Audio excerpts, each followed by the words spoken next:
Hello, in this video, the first in our Forgotlings making of series, we'll be introducing the game, its key protagonist, Fig, and what awaits players. Me and a small team here at Throughline are driven by large ambitions for our sophomore indie title, Forgotlings. So our vision from the outset, with our background in film and animation, was to create a cinematic action-adventure game with traditional 2D animation techniques. We want you to feel as if you're inside a 2D animated feature, playing it rather than watching. So great voice acting, a beautiful score, and of course frame-by-frame animations, on a level you most likely haven't seen before. Our main character Fig alone consists of thousands of individually drawn and colored frames. There's action and combat in the game, but more importantly, it is driven by an original heartfelt story that means a lot to us developers personally. So what's the premise? Somewhere beyond our human world lies the Forgotten Lands, a mysterious place where forgotten objects from our everyday life awaken with newfound consciousness, becoming sentient creatures known as Forgotlings. Picture anything from toys to clothing, tools and any other object which we've created to serve us as humans. As Forgotlings, severed from the human creators and with little to no recollection of their past life, they long to rediscover their purpose and find a new home. Don't worry, Fig. I'm sure there's a tribe out there where all Forgotlings look like you, speak like you, and act like you. Wouldn't that be wonderful? Among them is Fig, our central character, which players will be controlling.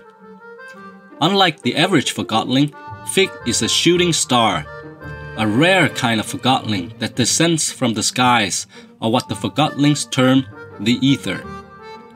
Shooting stars often possess vivid memories of their past lives, recalling moments back when they were lifeless objects, cherished by humans.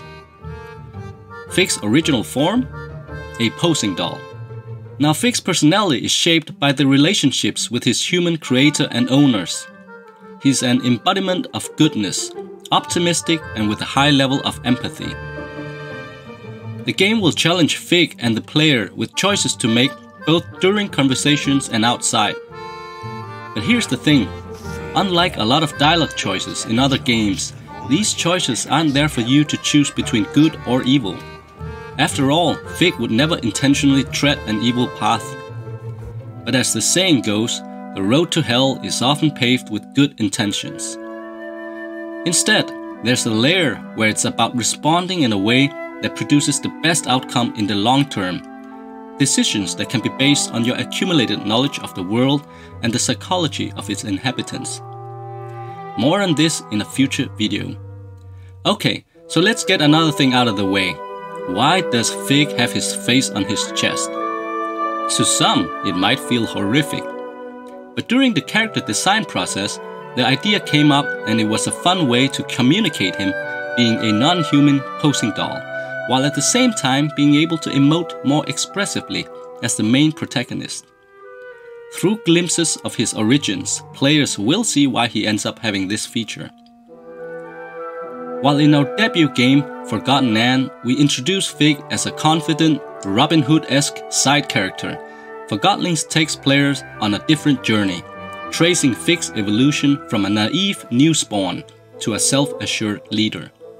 What is this feeling? I guess it's the feeling of being a good captain who knows how to make his crew happy. Assuming the role of Fig, players are plunged into a hostile world populated by Forgotlings that have grouped themselves into a number of tribes who hate one another.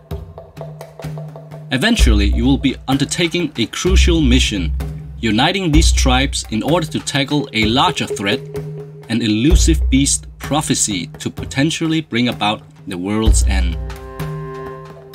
As Fig, you'll encounter a large cast of Forgotlings on your adventure, forging both alliances and rivalries.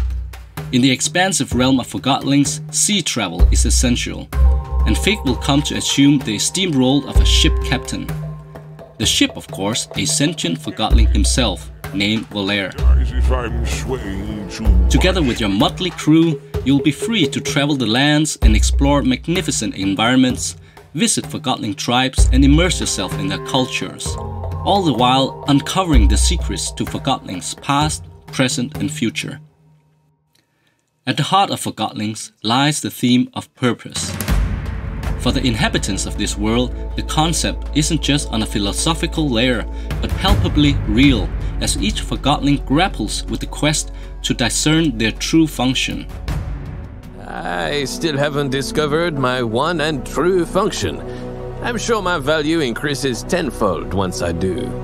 Essentially, their calling in life. Players will encounter Forgotlings at varying stages on this journey of self-awareness. Picture a bucket Forgotling, mistakenly believing its primary role was to serve as a helmet. Or perhaps a princess hat, reluctant to embrace a symbolic function in tune with its original purpose. Then there are broken Forgotlings, unable to serve their intended functions, sorrowful souls lamenting their limitations, or perhaps seen from another perspective, free to forge their own destinies. In future parts of this making of series, we look forward to a deep dive into different aspects of the game, such as the 5 Forgotling tribes, the combat system, the writing, minigames, voice acting and many more. If you liked the video, don't forget to subscribe.